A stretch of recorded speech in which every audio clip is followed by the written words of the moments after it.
The views and opinions of the hosts and guests are their own and do not necessarily reflect the views of the management and staff of Guardian Radio.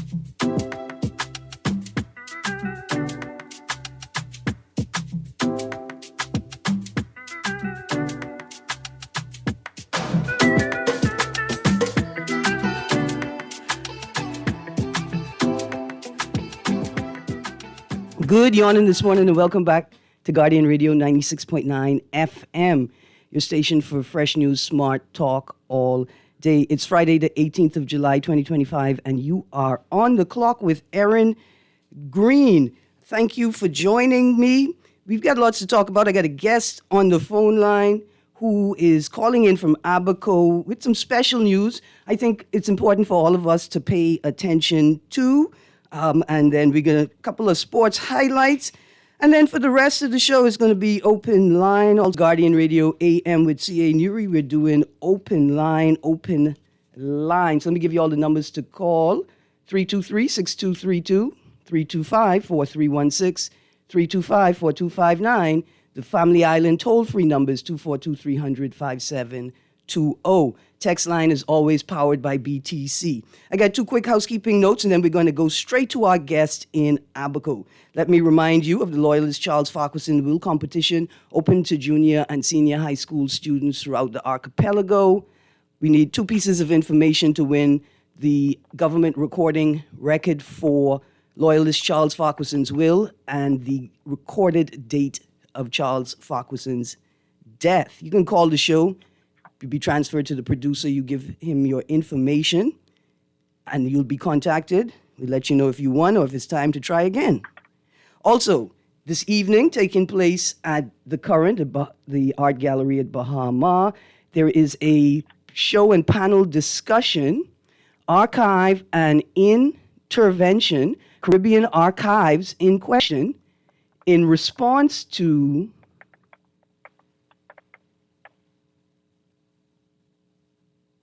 a piece of work by Candy Knowles. Y'all forgive me, the image I'm looking at is very, very small.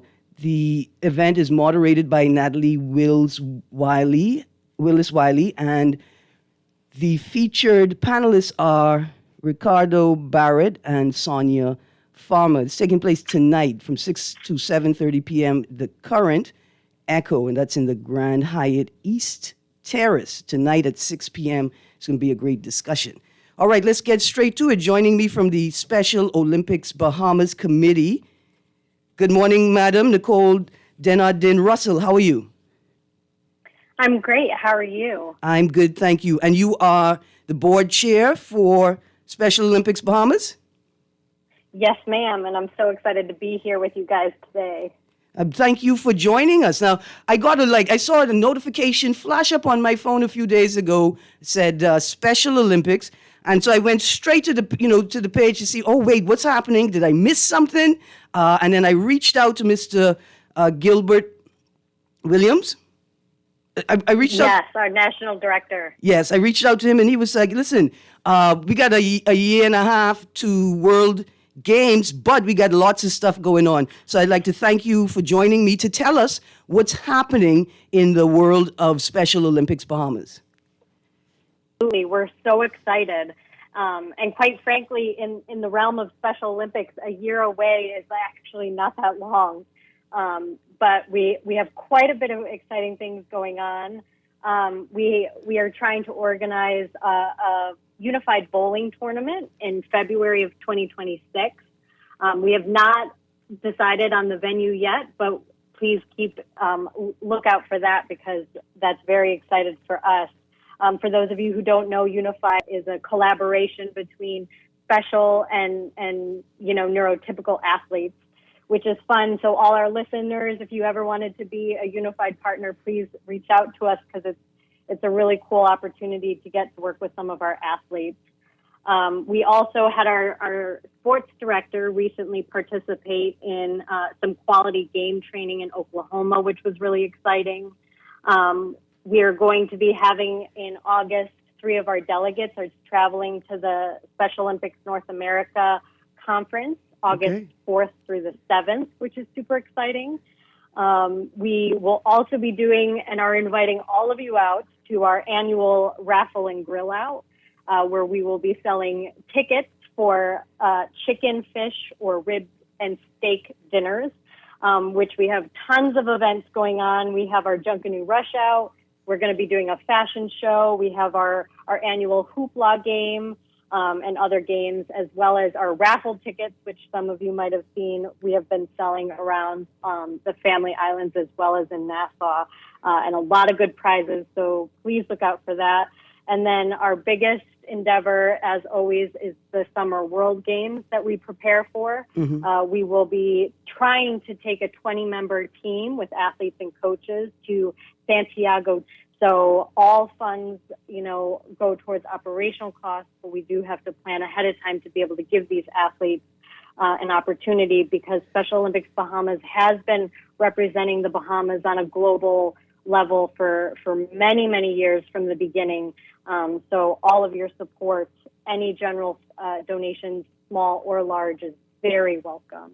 Absolutely. And when you hear requests for donations to Special Olympics Bahamas, I think, I'm not sure if we are looking at it with the right eyes, right? On Fridays, I typically carve out about sports, Bahamians and sports in the Bahamas. And I'm not sure if we're given enough shine and enough attention to the achievements of the athletes, right? So this is not a request to support a charitable organization or initiative. This is a request to support some of the most talented athletes in the Bahamas. Athletes whose records challenge our able-bodied or neurotypical athletes. Challenge their records. In fact, I'm looking at a athlete spotlight for Anita Lynx Monker, Special Olympics athlete extraordinaire. She's had 40 plus years of competing, 8 Special Olympics World Games appearances, 7 Special Olympics World Games medals, 5 different sports, 3 gold medals, 1 amazing athlete, right? And so we want to say good morning to Anita Lynx Monker, because the vast majority of athletes competing in or for the Bahamas. Absolutely. And I think that's a common misconception in Special Olympics in general, is that these are not athletes that could compete on such an amazing level. These are very high trained, very diligent, and just amazing athletes. And to point out too, that Anita is one of our delegates that will be traveling to the conference this coming month as an athlete advocate. So not only are they outstanding athletes, but they're actually advocates for their own mission, for their own cause. They're out having conversations with people across the world to really represent the Bahamas in such a beautiful way. And I think that that's so important. Oh, man, absolutely. And after, we've all been delving into the results of the global school health report, right? Global Health School Report. Surveyed a couple thousand students between, I think, the ages of 13, 17 across 8 islands, right? And some of the statistics on health are troubling. I think we have like 10% vegetable intake, some like maybe 12% fruit intake, 14% of students are hitting their physical activity markers. And so if we think if students, or we call neurotypical students, are being impacted or are having this experience, then what's happening with kids with intellectual needs, or special kids, or non-neurotypical kids, right? And how are they being encouraged or provided access to safe activity, and physical activity? And so I wanted to ensure that we remembered that non-neurotypical people and young people in particular are also a part of this conversation, and we must be concerned about what they need as we bring our children up to a healthier standard. Absolutely. In fact, one of the main contributions for Special Olympics is the research behind, neurodivergent and special needs individuals often have shorter life expectancies and more, prone to health issues because people often see them as not capable, or they don't even try to incorporate them in events because of their intellectual disabilities, leading to a much higher risk of many, many health issues. So being part of that conversation for both neurotypical and neurodivergent athletes is paramount. So I love that framework that you're thinking at. Thank you. Now let's get to the annual raffle, Saturday the 16th of August. Yes, from 11 a.m. to 6 p.m. at the Stapleton School. Dolphin Drive. Now the raffle drawing, 6 p.m. Yes. What I raffle in for? What's the top prize? The top prize is actually prizes. So cash prizes was one of the higher interest that people were showing. So there's a $3,000 cash prize for first and a $1,200 cash prize for second. And then we have 16 amazing prizes that includes like 2 nights stay at Breezes, additional cash prizes, a fitness membership for all our in there, and then many gift certificates to, a seafood voucher and various other places around Nassau, which is really exciting. And if you go to our website, you can find out how to get tickets based on the area, or just reach out to us and we could make sure to get you some. All right. I saw on the flyer 426-0233. That's 426-0233 or 359-3558. Contact for information on how to get your raffle ticket and your grill ticket. Listen, y'all don't play on this raffle, because imagine you could win a night for 2 at Breezes and then give it to your mommy and your children and tell them, y'all go, let me have a vacation at home, please. Right? Like, yes. And it's even for our Islanders, maybe they want to come and visit Nassau Breezes as well. Yes, absolutely. Okay, we had a couple of callers call in and we sort of missed them. And so if they call back, I'm sure they have questions to ask or they want to encourage the team of organizers, right, on this awesome initiative. Now, I was doing a little research and I saw in May you guys had the bocce championship. We did. And producer, let's prep the call. Okay, awesome. Who ended up being the champion? Well, we had various divisions. I think we were proud to say the overall winners for the games was Abaco this year. Okay. So we were quite proud of that. Our athletes were very thrilled. But bocce, we also division based on sizes. So we had team play, one-on-one. Various islands took different medals for the various events, which was cool. I heard y'all had some special participants at that tournament. Yes, we did. You had is it a dignitary or a celebrity participated in the doubles match? Yes, we had both. We had them participating in the highlight match. Okay, where we taught them to play, and it was very exciting. It's always an honor when our dignitaries come and support our athletes. Awesome. All right, so we're preparing for Summer World Games 2027. Special Olympics Bahamas is attempting to take a 20-member team, including coaches, to Chile in 2027. This is one of those initiatives we need to support. Don't think of it as a charitable contribution. Think about it as contributing to some of the country's to one of the country's most successful athletic platforms. and some of the country's most successful athletes as they continue their athletic careers. Absolutely. All right, so Absolutely. numbers to call, 426-0233, 359-3558. And let's go to the phone line, producer. Sorry about that, caller.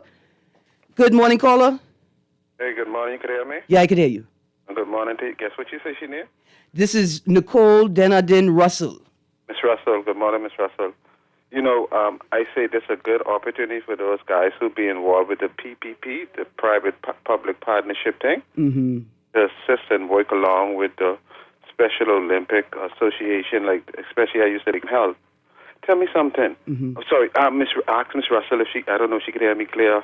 I could ask her everything and then maybe hang up and then maybe listen. Yeah, but what about the lady who you talk about, who been doing it, who you say she maybe even get more medals, the most outstanding athlete Anita in the Munker. Bahamas over the years, what she been doing it, and Miss Russell says she's going to be a part of it or something like that, or she works on So she's on the going. board or something. She's going to the conference as an athlete advocate. So tell me something. People like her, persons like her, right? Do we have like do they have like what the word is to use? What do you call them things? Like, I mean, they have them not ceremonies when they like the athlete of the year, the end of the year. And right. Is there an award, a national award yeah, system? do they do that like how they do it for the able-bodied persons? That's one, right? The next one is that you know, like how I was told because I can't see. I'm disabled also. So I'm happy to say something on behalf of my disabled people, you know, and able-bodied people. You know, by the airport where they have pictures up and stuff with those persons up there is those Special Olympians with being represented in the Bahamas in the past over the years, huh? Not yet. Not yet. Okay, that's something we need. This must be something to do with inclusion, eh? Yes. Yeah. That's something we need. That's something we need to work on. And tell me something. You know, like how they have this thing where they do it now, where they have 4 persons running, 2 men and 2 women. Mixed relays. Or something like that, right? Yeah. Either 3 men and 1 woman or something like that. You think if I don't know, if we could add maybe 2 more people or 1 more person, we get outstanding Special Olympians, persons, athletes in all of these countries. Let's say the Bahamas is one of them who proven to be in the finals for the official Olympics, then we'll have to bring a disabled person from the Special Olympics for whatsoever country that is running in lane 1, 2, 3, 4 to the end. Because I think we could do that. Then I think I remember say we're supposed to be doing something in Nassau soon. What was started in the Bahamas or did the most time in the Bahamas. The triple what you call it, the relay thing. Oh yeah, the B3. Well, it's now the World Athletics. Well, I think mixed relays. the first or the second one, I think we had it before we had it live on TV. I was wondering if Miss Russell think maybe they could talk with the government or the Ministry of Youth and Sports to see if they could be involved again and it could be on TV. Some people might take it for amusement and get a little joke with it, but I believe my disabled people, they take that dead seriously. Representation matters. And they take it as a real competition. You understand? And we must consider them just like that. Let's put them up there, although I can't see, put them up there by the airport where you all get them other pictures of the people. We can talk to Mr. Mitchell. We can talk to Mr. Keep up the good work. Thank you. We could lobby for the inclusion of our neurodivergent athletes in all halls of memoriam, right? In all museums. That if they are competing at a world-class level, then they are recognized with all of our world-class athletes.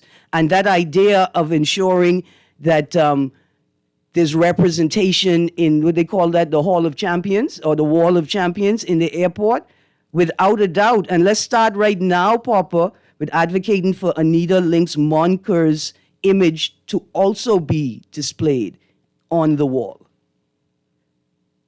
Ms. Russell, that was Papa, a local advocate for the disabled community.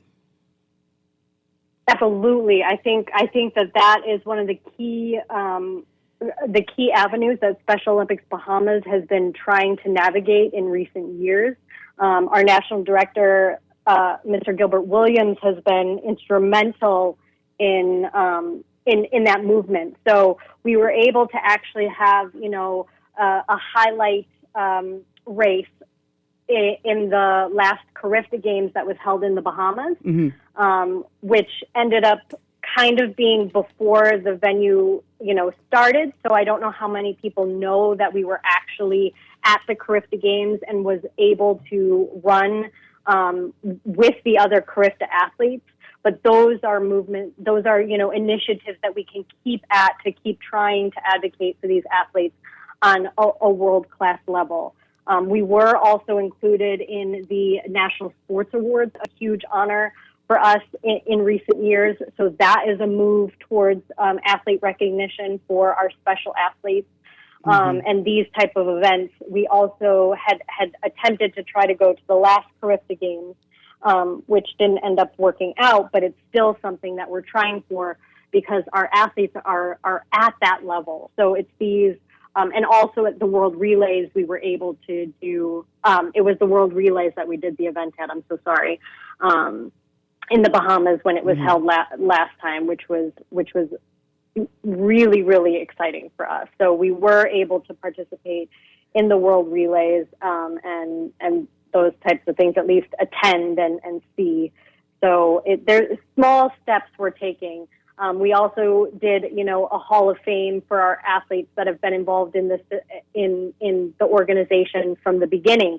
So Miss Anita Monker is part of them. We have our Hall of Fame within our office in the Special Olympics office, but to get them in more public places would be huge for us. So I think if the disability community of all disabilities were to get together and advocate for each other, that might be additional.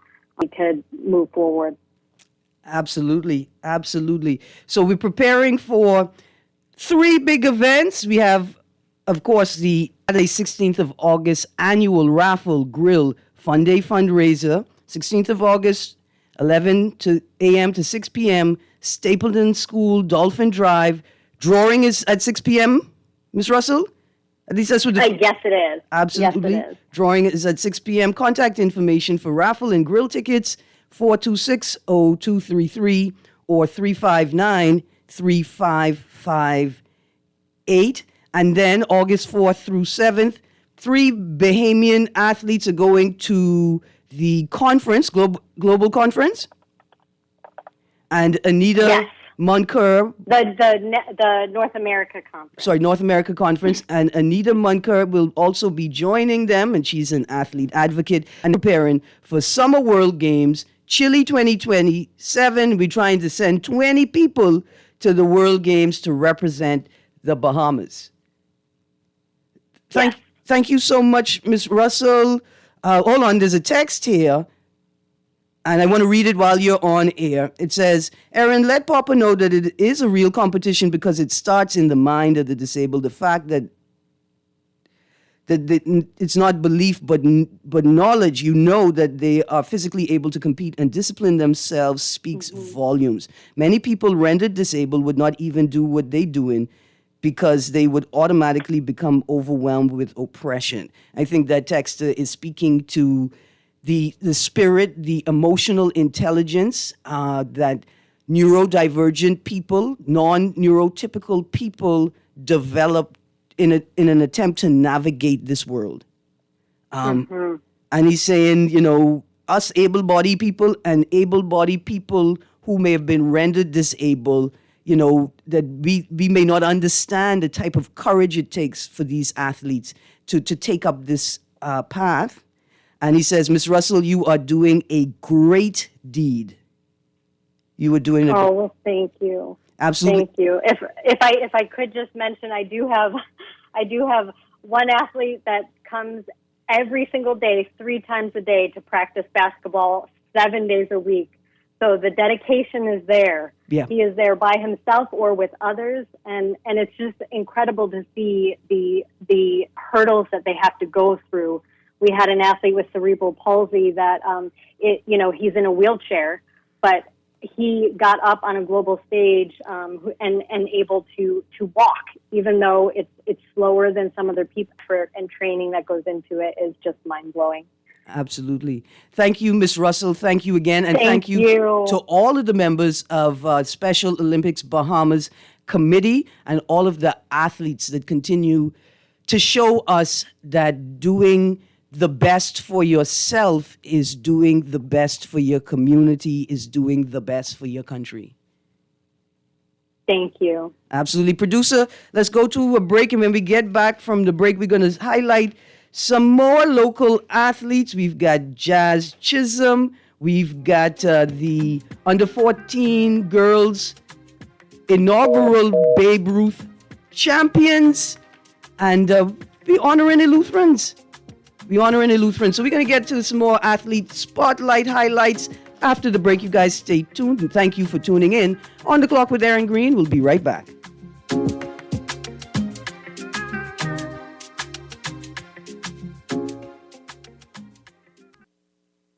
Boy, why you look so mashed up like clothes at the washer? No, boy, just a hard day. What? Hard day. What happened? The breakfast lady ran out of tuna and Gretzy. We need to start joking about everything, you know. This serious, boy. This real serious, boy. Boy, what's serious? Tell me. All right, well, today, boss gave us boy one big contract. And nobody else get a chance and nobody say nothing.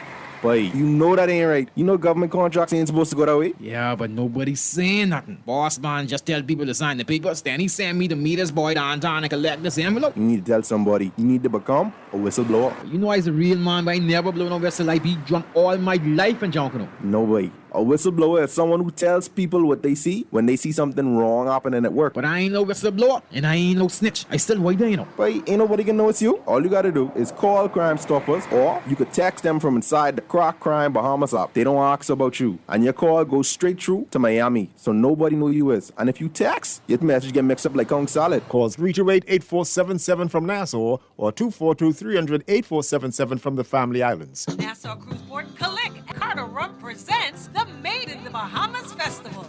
Join us on Saturday, July the 19th from 3 p.m. to 12 p.m. Cultural Affair, hosted by Kenny and the Mighty Pencil. Get ready for live performances by Avi, Fan Sean, Ancient Man, and more. Plus music by the best DJs. Enjoy entertainment by the Royal Bahamas Police Force Band, a Junkanoo Rush Out, giveaways, and tasty Bahamian food. Admission is only $10, so don't miss out. Drink responsibly and celebrate proudly.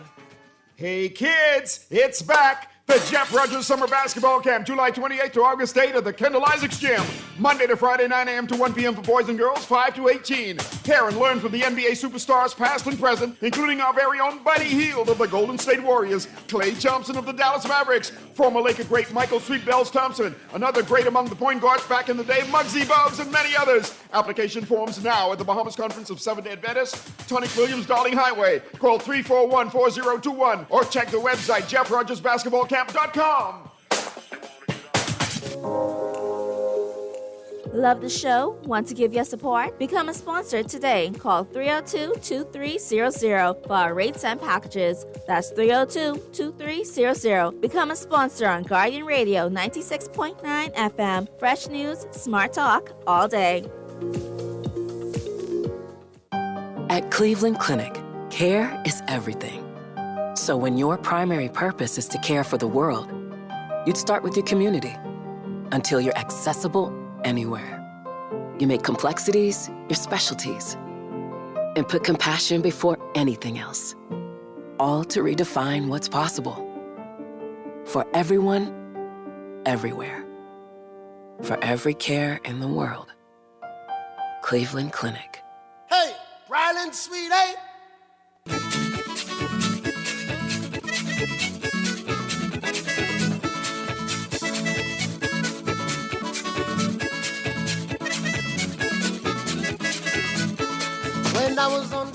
Good morning. Welcome back to On the Clock with Erin Green. Y'all forgive me. I almost started singing the lyrics just now. I forget I have to open the show. Well, since we are talking about Harbor Island, we're going to go straight to this story. A Lutherans to be honored. This is in the Tribune yesterday, because today is the 18th of July.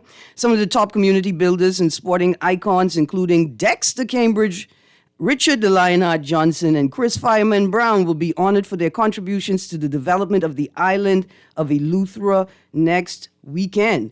The Point Millennials non-profit organization will honor the list of persons during the All Eleuthera Cultural Festival, scheduled for Saturday, July 26th at the Workers' House in Governor's Harbor. The activities will kick off at noon with a day of old-fashioned fun, featuring Bahamian-themed karaoke, a rake and scrape dance competition, musical chairs, madness, bone-chilling Bahamian ghost stories, ring play, hand games, kite making, and flying competition, and hopscotch and jump rope corner.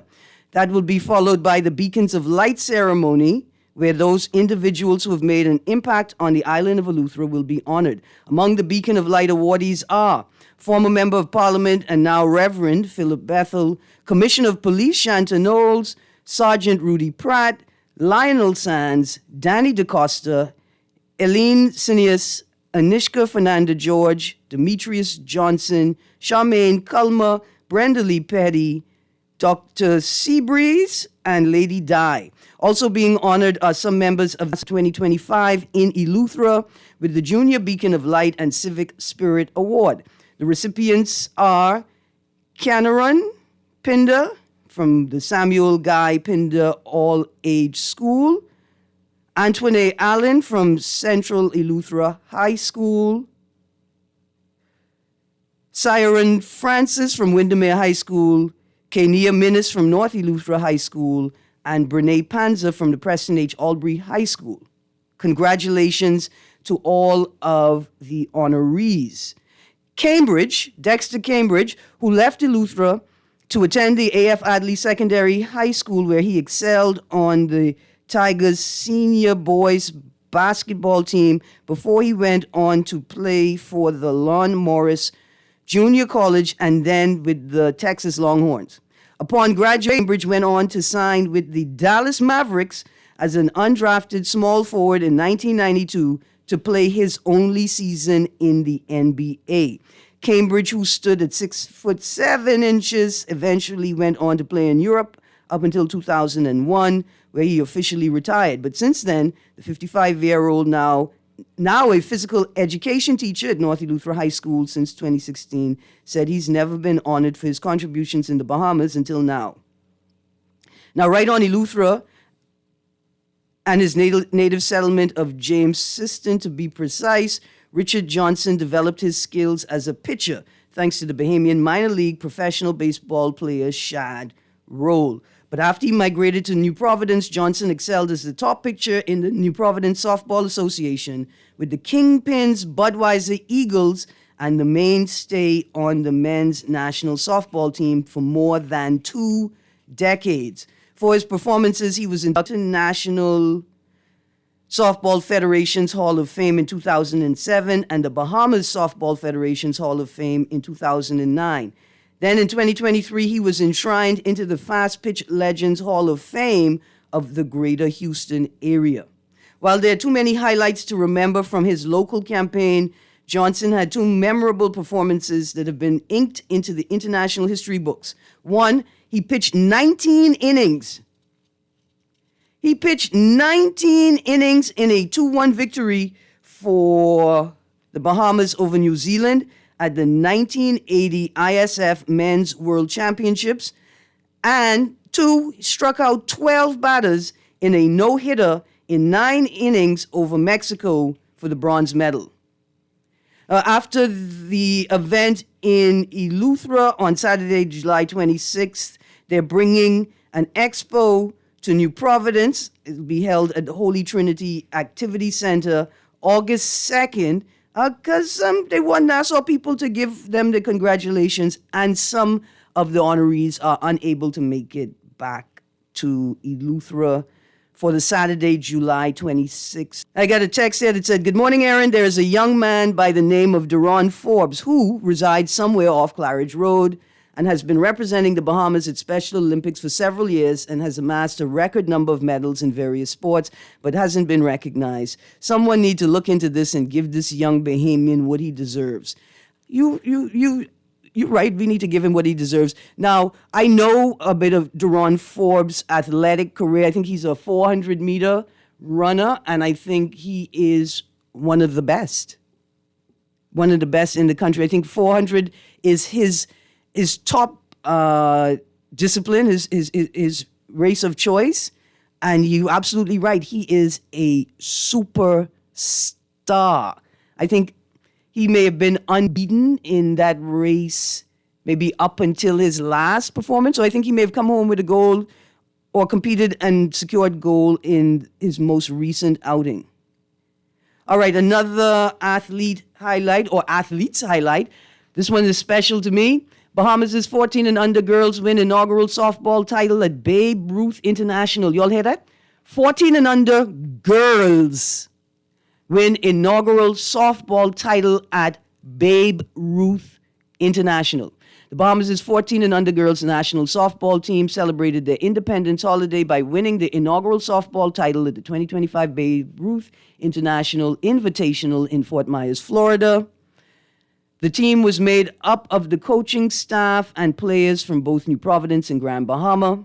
Shane Albury, manager of the team that was coached by Deshae Stubbs, and both Alvin Hall and Oscar Green from members of the team included Jemiah Thompson, Gajay Green, Tamara Bullitt, Kylia London Green, Destiny Adelson, Kaya Sweeting, Markayla Foster, Madison Dillard, Paris Lowe, Cassidy Jones, Mariah Joseph, Janiyah Moxie, and Callie Flowers. Quote, the team showed great resilience, started with a bang, then lost a close game that we let slip through the cracks, close quote, said Albury, of the team that finished with a 5-1 win-loss record and the championship. Team Bahamas, with Albury back as manager and Stubbs working with assistant coaches Winton Sears and Angelo Dillett, the pitching coach, will take an 18 and under team to play in the 2025 Pony International World Series in McAllen, Texas. From right now, they're there now. Named to this team, the under 18 and under team are Destiny Adelson, Caitlin Bain, Tamara Bullard, Madison Dillard, Markayla Foster, Gajay Green, Kylia London Green, Cassidy Jones, Mariah Joseph, Paris Lowe, Kaya Sweeting, and Jemiah Thompson. Like I said, this story is special to me because Oscar Green is my nephew and Kylia is my grand niece.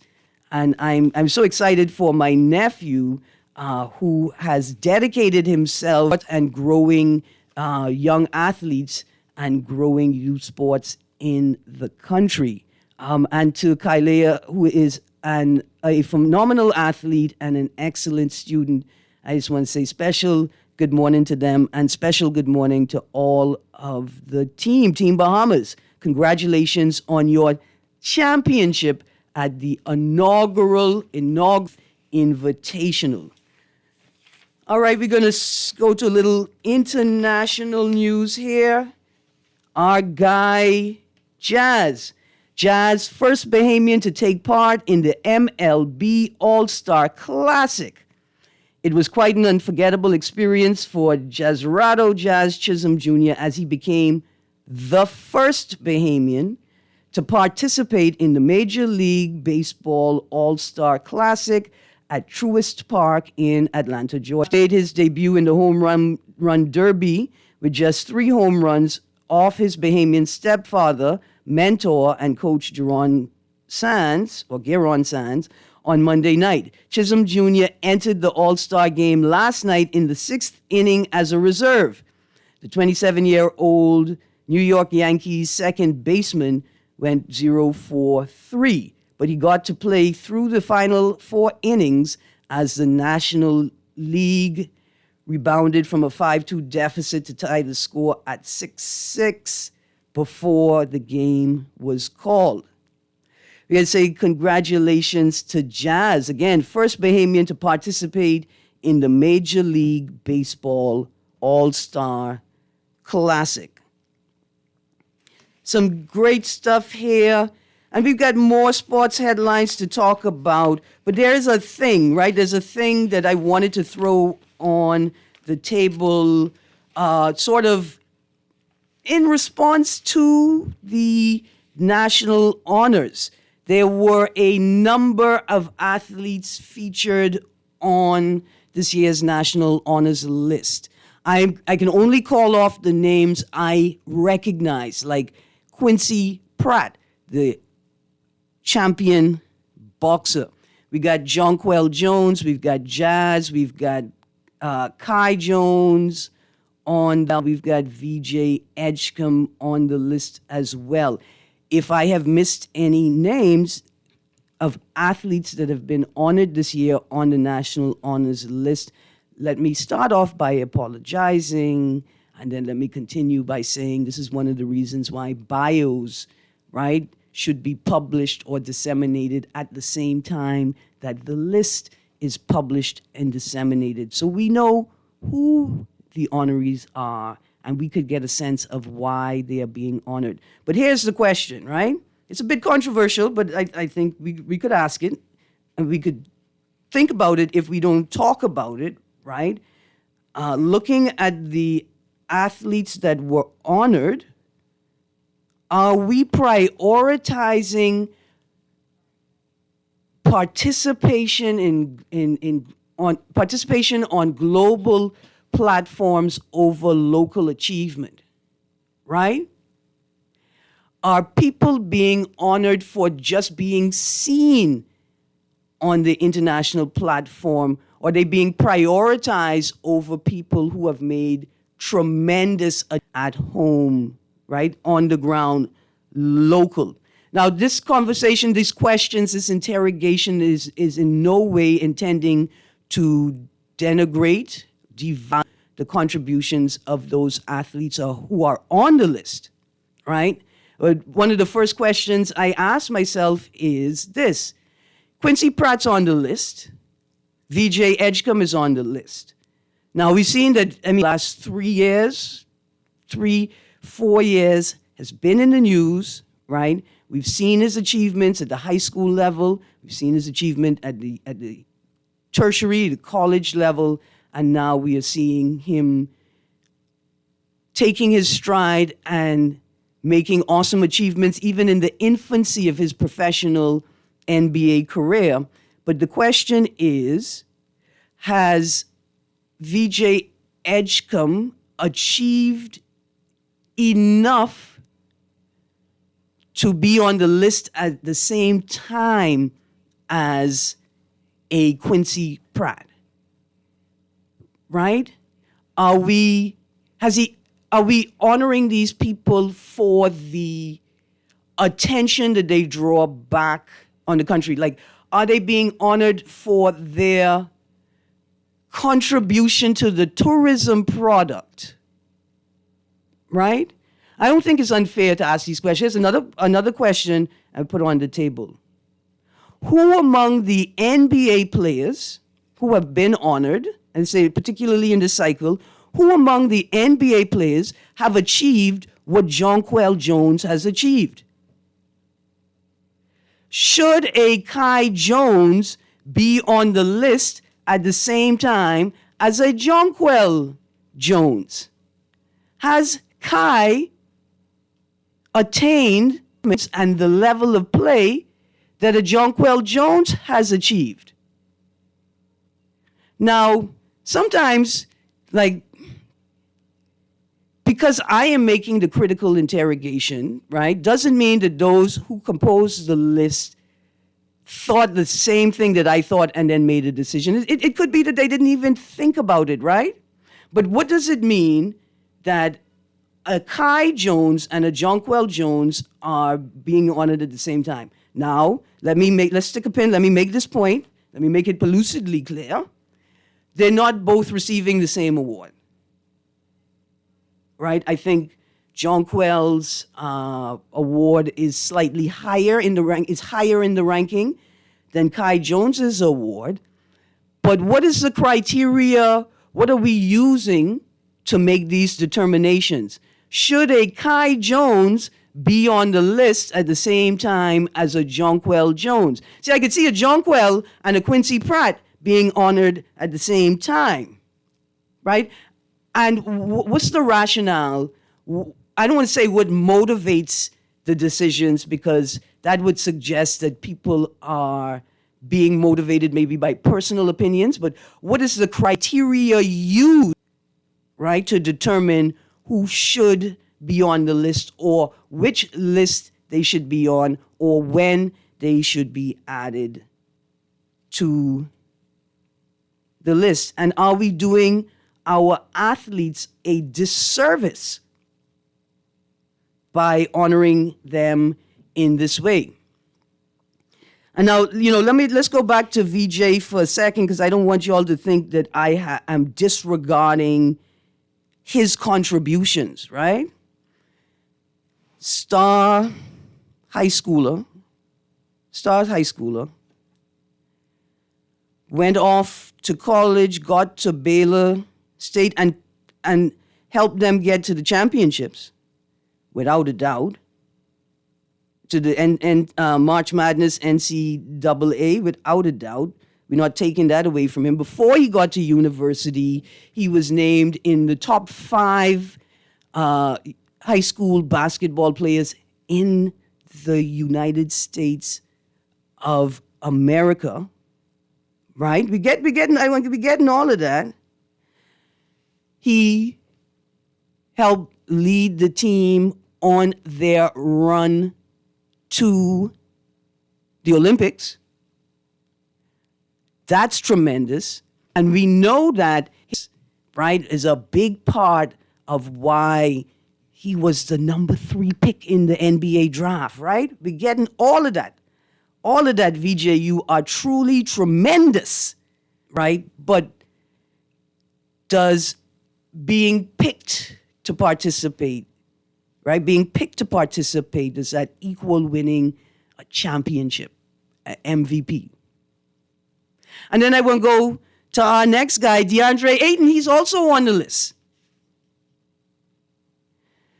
See, for me, you can't compare. If I make a comparison between DeAndre and Buddy Hield, right? And producer, let's prep the phone line. I'm not sure that Ayton is performing at the same level as Hield. And I don't just mean on the court. I mean off the court as well. Now, mind you, Ayton, I'm never going to forget to say when I say your name that appreciated the energy you bring to the team and your ability to connect to younger centers and big men on the court like yourself. But let's go to the phone line quickly. Good morning, caller. Morning. Morning.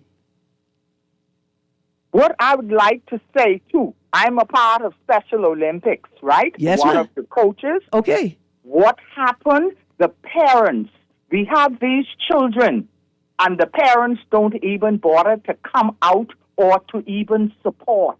Who children they for? Mm-hmm. Answer me. I got you.